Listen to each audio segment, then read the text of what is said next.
Welcome to the Everything Building Envelope podcast. On this show, we discuss topics relating to the exterior building envelope, such as waterproofing, glazing, cladding, roofing, and more. You can subscribe to this podcast on iTunes and Stitcher. For previous episodes, show notes, and bonus video content, check out our website, everythingbuildingenvelope.com. Now, here's your host for the Everything Building Envelope podcast. Well, welcome everyone to our Everything Building Envelope podcast. I am Dan Johnson, Senior Consultant for GCI Consultants, and I will be your host today. I'm excited to have as our guest, Dottie Mazzarella, the Vice President of Government Relations for the International Code Council. Today, our topic is going to be the International Building Code Development, and specifically the International Property Maintenance Codes. So, Dottie, let's start off by having you tell our audience a little bit about yourself, and then we'll dig into the topic. Okay, great. Dan, thank you so much. I'm Dottie Mazzarella. As you mentioned, I'm the Vice President of Government Relations for the International Code Council, or ICC. A lot of people know us with just the abbreviation. And I am lucky enough to cover two very important states, New York and Florida.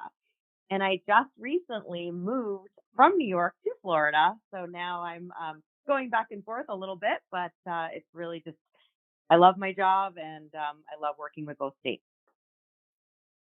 Well, great, Dottie. Sounds like you've been primarily on the East Coast, which that seems to be where a lot of the building codes have been in real enforcement and are definitely needed. So if you could kind of explain a little bit, what are the international building codes and how are they developed? Oh, sure. I would love to do that. So I like to say that the International Code Council is really, we're the stewards of the code development and creation process. So we have the unique ability to bring together pretty much every affected organization when it comes to any type of building construction and building in or updating in the built environment. So that means labor, architects, engineers, builders, contractors, but then also the regulators themselves. So the building and fire officials, the code enforcement officials, and then depending on the specific discipline of the code, so the plumbing inspectors, mechanical inspectors, so really anybody involved with that. And that's not just on the local level, but it's also the state level. So depending on if it's a statewide adoption, you're going to have some type of state adoption entity like a board or a commission. And then also the federal government. We have many federal agencies, FEMA, HUD, the EPA, several organizations or several federal agencies are very active participants in the code development process. So it's really just kind of bringing all these groups together who then will propose their code changes, whether it be following a natural or a man-made disaster, a lesson learned possibly from one of those disasters, building collapses, what have you. But it also could be making sure that we are incorporating a new method of construction. So, we often think of the building codes as those, dealing only with life safety, but oftentimes it might be a new manufacturer has created a material that is code compliant and provides adequate life safety, but also might be cost effective. So we want to make sure that we're incorporating all those new methods of construction or new materials into each version of the code. And the codes do come out every 3 years. So they're, always being kept up to date for jurisdictions to adopt. Okay, well, that's a great background on it. It sounds like there's a whole collaboration of many different facets of the building industry. And with that collaboration, it must be difficult in order to get everybody on the same line or the same page, so to speak. How often do the different committees meet, and what's kind of that process? Oh, absolutely. So we have to break it down since there are so many codes. We do break it down into Group A and Group B. So right now, for example, we're in the Group B cycle, and we always will start with a spring hearing where the committees will get together and actually vote on the proposals. So it really goes back to the beginning of the year where people can propose code changes, and then the committees will deliberate, and all that can be done online. So the code development process, begins online. You can propose a code change, and it's written just in like legislative language. So strikeouts. So you take an existing code section and maybe strike out or add a new provision. And then the committees will meet, and those are done in person. People can attend and participate from that regard, but they're also online, so they are webcast. And the committees will actually vote on those code change proposals. And the committee members are representative of virtually every affected organization. So, for example, I'll use the fire code. Not only are there the code enforcement regulator side, so those people doing the enforcement, so your building officials, fire officials, but then you also would have representatives of the users. And then we also make sure that it's also representative of the country or itself. So we wouldn't want to have, too many people from, say, the East Coast or West Coast or North South. We want to make sure that we're incorporating individuals from all different parts of the country or internationally. We do have, quite a bit of international participation as well. And so those committees will vote, and then it will go to, it'll go through a review process, a public comment process. And then we go to what's called the governmental consensus vote. It used to be referred to as the final action hearings. And that's when only those people involved with the enforcement of the codes will make that final vote. So that final vote of what ends up getting put into the codes is reserved for those people doing the enforcement. So it wouldn't be someone that has a financial gain. It would just be a representative of a local or state or federal government who's actually doing that final vote. And then it really goes to our staff, our technical staff, who make sure that, well, there is a code correlating committee, I should also say, because the codes do work as a family. So we want to make sure that what's in the building code is also referenced by the fire code or the plumbing code. And then our staff works to make sure that things are incorporated properly. And then the codes get published on a 3-year cycle. And we make sure that when the codes are released to the public, that they are out in advance of that year. So, for example, what's being deliberated now is the 2024 codes. The Group A cycle has already met. Group B is meeting now. And then during that 3rd year, it's doing that code correlation, making sure that everything is referenced properly. And then we will publish those codes, and they're usually out September of the previous year. So it'll be September of, say, 2023 that the 2024 codes will be issued. Okay. That sounds like it's a lengthy and time-consuming and a great process. So just to get everybody all on the same page and get all the best minds to put the codes together. Once the building codes and standards are developed and then adopted by the local jurisdictions, how do they help prevent tragedies such as the one that was experienced in Florida last year with the Surfside condominium collapse? Exactly, what you had said, by making sure that states and jurisdictions are adopting the most up-to-date building codes. We do learn from tragedies such as Surfside. I could say 9/11. I hate to say it's one of those, when we think of, we just had the year anniversary of the Surfside building collapse on Friday, the 24th of June. And we want to make sure that we learn from those disasters. And of course, the National Institute of Science and Technology is doing a very exhaustive study, as they did, for example, in 9/11. And there will be recommendations that come out of those types of studies. And so I referenced 9/11 because I was intimately involved in that process. And those recommendations that came out of the NIST report was incorporated into the codes, and jurisdictions did adopt those. And, I should also mention jurisdictions, of course, can modify the codes. I like to say that the international codes are a minimum standard, and jurisdictions may amend them to represent, their building enforcement regulations or other unique things that they want to incorporate or, provisions into the codes. But for the most part, the international codes are a minimum standard. We would highly recommend that jurisdictions not go less restrictive. Certainly, they have the right to go more restrictive, as many do. It really starts as a very good starting point of the minimum code requirements. So making sure that jurisdictions are staying current. So, the codes are coming out every 3 years, making sure that we're incorporating those code changes.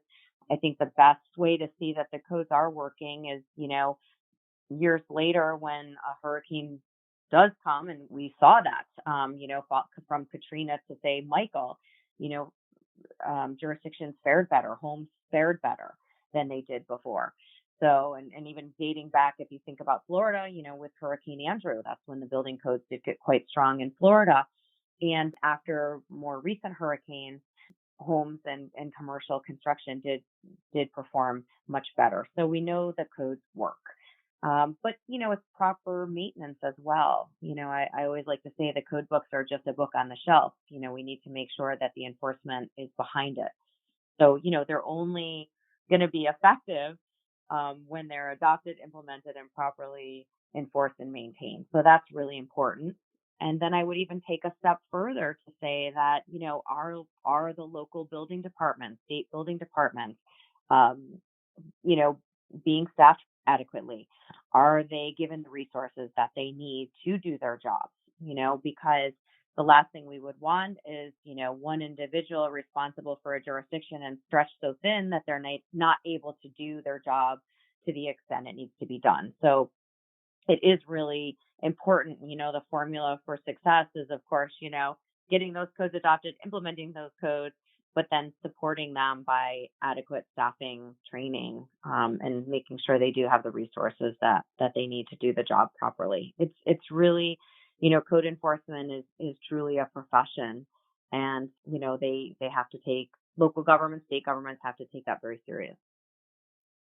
Yeah, that's very true. You can have all the proper codes and everything out there, but if they don't get enforced, all they are is just words on a piece of paper. That's very true. Mm-hmm.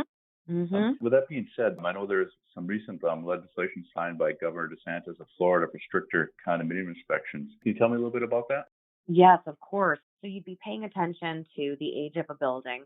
So when a building reaches, and it would be 3 stories and over of condominiums, when a building would reach 25 years if it's within 3 miles of the coastline, or 30 years if it's further than 3 miles from the coastline, it would require a milestone inspection. So you would have a Florida registered architect or engineer that would be hired by the condo association, and they would come in and do a visual inspection of the building. And they would be looking for, signs of structural deterioration, something they're trained to do. And they would fill out a very good, very in-depth report. And then if there was a requirement for repairs, they would need to do that. They would need to do those repairs. And then after that, it would be every 10 years. Once it has that milestone inspection, each, depending on, regardless if it's 3 miles or more from the coast, every 10 years, they would have to do another type of an inspection. And all that data would have to be kept and made available to the condominium residents, really anybody who has interest, someone who might be interested in purchasing one of those units. They would be housed by the local government and the building department, as well as at the state level. And there was also a requirement, or is also a requirement, that there is adequate reserves for those condo associations, because, the last thing they would need is, or would want is, repairs would be identified and the condo association does not have adequate reserves to actually do the work. So that was also incorporated into the law. Sounds like very thorough and much needed. Based on your talk with the other states, do you see this kind of legislation maybe expanding to other states?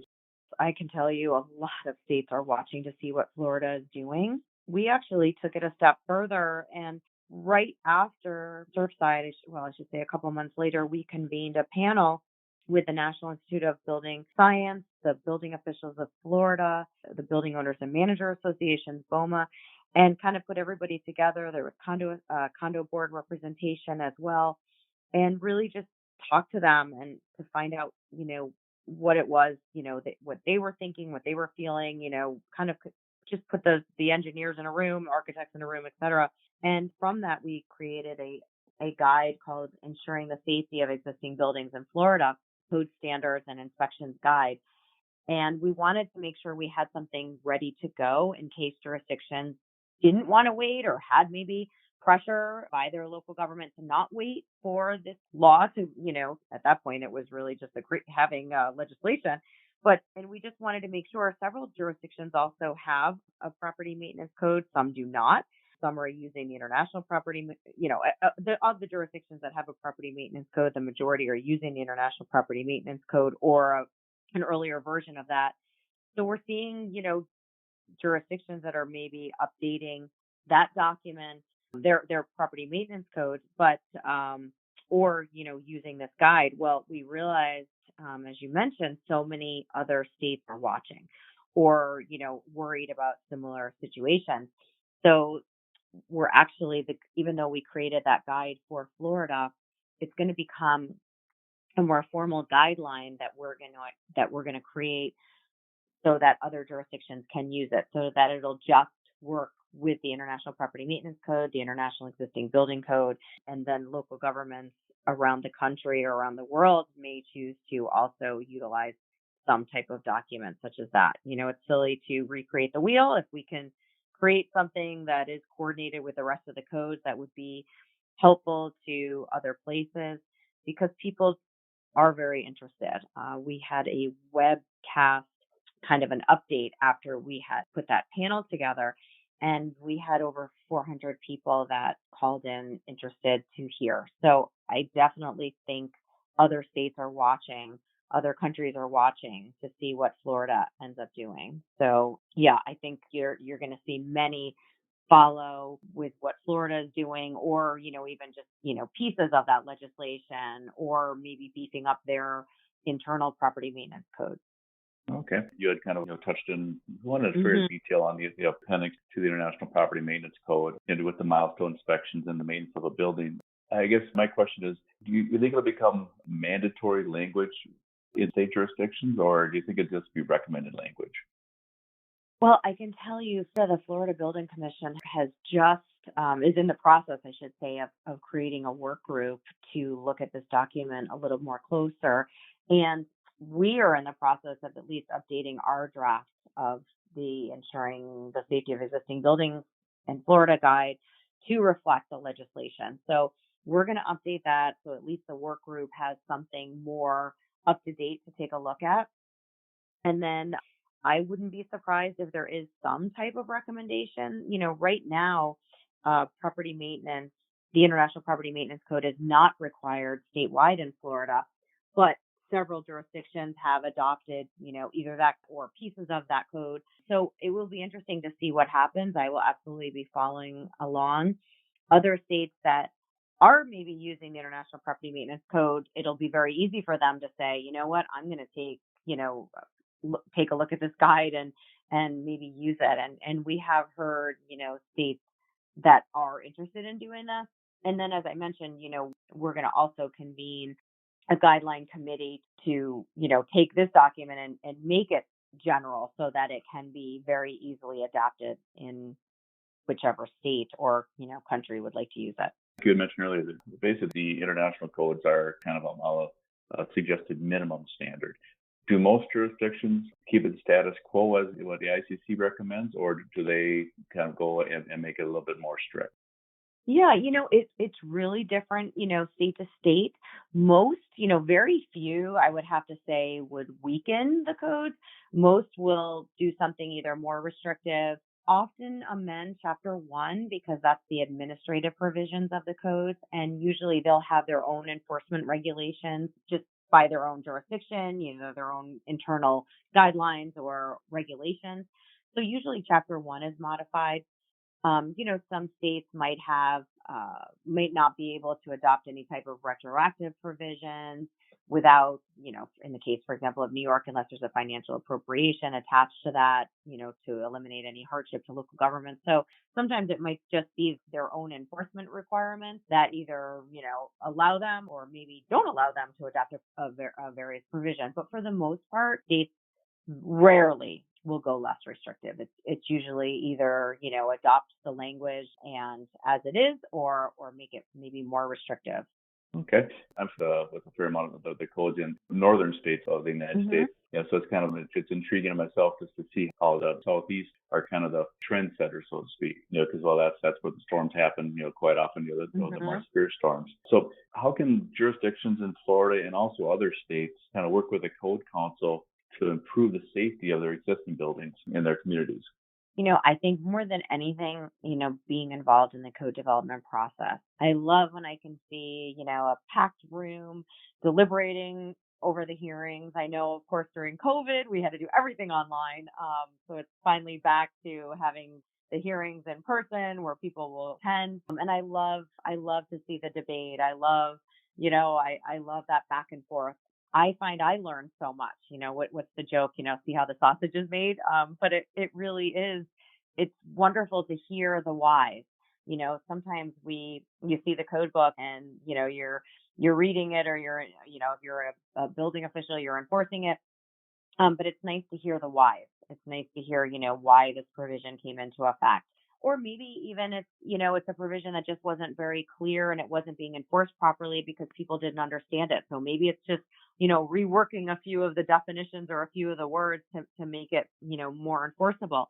But just that participation. So I encourage, whether it's after a disaster or not, just that active participation that we can learn from. Prior to coming to the International Code Council 17 years ago, I worked for the state of New York, and I was in charge of our state's code adoption process. And I can tell you, before we got involved at the ICC level, we were only involved in our own state, and we thought we knew everything best, and we have the best, the best code, we understand it, and this is better than anything else. And then we brought a few code changes to the International Code Council level. And we talked with people from other states, and in some cases, they were dealing with the same issues as us, and they were able to help us in how they dealt with it. Or we got up thinking that our code change was the best thing going, and there were 50 people on speaking in opposition, asking, why would you need this? It's going to only increase the cost of construction, and it may not improve safety. So it was nice to hear from peers from other states and jurisdictions. And I feel like that's the best way to learn. It's the ability to network, going to the ICC and participating in the hearings and meeting your counterparts from other states. And those relationships last a lifetime. It's wonderful to be able to have an issue that you're dealing with and pick up the phone and call someone across the country and then give you wonderful advice on whether it's an enforcement or administrative issue, or maybe, dealing with difficult people sometimes, or just, whatever it may be. We learn a lot from our peers in other places. And I've also found that, many of us do, just like me, move clear across the country. So, I'm able to talk with other people, go back and provide that information back to where I lived before. Or in fact, just today, I put in touch someone who I just recently met in Florida, put them in contact with somebody from New York who had a question. And I realized that this person was probably the best person to answer it. And why not hear it from a peer versus me? And I put them in touch, and now they're working together. So I really love to be that facilitator by putting people together. So I think more than anything else, we're going to learn so much.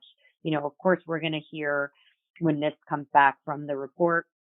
I'm sure there's going to be a tremendous amount of recommendations that come out. I'm sure the codes will be updated here in Florida as well as nationwide and internationally. And I also think, raising the bar. As I mentioned before, code enforcement is a profession, and I've been nothing but impressed by the level of professionalism here in Florida. The building officials here have to be licensed by the state, so they're taking an exam to get their job. And then, of course, there's continuing education requirements to maintain that level. So I think that's really important. We have building departments here that are accredited. They've received International Accreditation Service, IAS, building department accreditation. So they've wanted to take it a step further and raise the bar for their own jurisdiction and have an accredited building department. So, there's so many things that can be done, but I think just really that active participation is going to go the furthest, because we're going to learn from this disaster as well as other disasters in the future. And we're going to keep building stronger buildings and having those buildings maintained. We're really looking at the life cycle of a building now, not just, okay, it's received a certificate of occupancy, let's walk away. Now with this new law in Florida, we're looking at buildings to make sure that they're performing as we thought they would, 25 years later, 30 years later, and then 10 years following that. So we're really paying attention to that, property maintenance of a building and making sure that it is doing what the codes are intending it to do. Yeah, like you mentioned, just having the local jurisdictions, get involved because it's, they're the ones with the boots on the ground, and they see what's happening and what can be improved on it, and I'm sure they have just a tremendous amount of suggested improvements, that could be to the codes. With that being said, you had mentioned that you thoroughly enjoy being a facilitator. If the listeners here would like to reach out to you, what would be the best way, and how could you assist? Oh, absolutely. And I'm happy to give my cell phone number because I feel like we're all so busy now. So I'm going to give you my email, my cell phone, and actually the ICC's website as well. So my cell phone is 518-852-6025. I'm happy to take a call or a text. And my email is D Mazzarella, standing for Dorothy Mazzarella. So DMAZZARELLA at ICC Safe. So ICCSAFE.org. And our website for more information is ICCSafe.org. And the Government Relations Department has a tremendous amount of material on our website. We're under advocacy. So there's several drop downs. Advocacy is where you will find all of our code adoption, our maps to see which state is using which version of the international codes. All of our contact information is there as well. But if you're really just interested in looking at the codes and the code development process, you can do that as well. So there's a drop down for codes and standards. It gives you all kinds of information on how the codes are created and the code development process itself. And if anybody is interested in seeing the international codes and taking a look at them, it is completely free to the public. If you go to codes, CODES.ICCSafe.org, there is a way to view the codes online for free. Thank you, Dottie. This has been a wealth of information for myself, and I'm sure for our listeners. And I'd like to thank you for coming on. And I'd also like to thank everyone for listening to our podcast today. If you'd like more information about our company, GCI Consultants, you can find it on our website at www.gciconsultants.com, or you can give us a call at 877-740-990. Thank you again, and I look forward to talking with everyone next time on Everything Building Envelope Podcast. This is Dan Johnson, and along with Dottie Mazzarella, saying so long. Thank you, everyone. Thanks for joining us today. Please subscribe to this podcast on iTunes or Stitcher. For more information on the Everything Building Envelope, previous episodes, show notes, bonus video content, and much more, check out our website, everythingbuildingenvelope.com.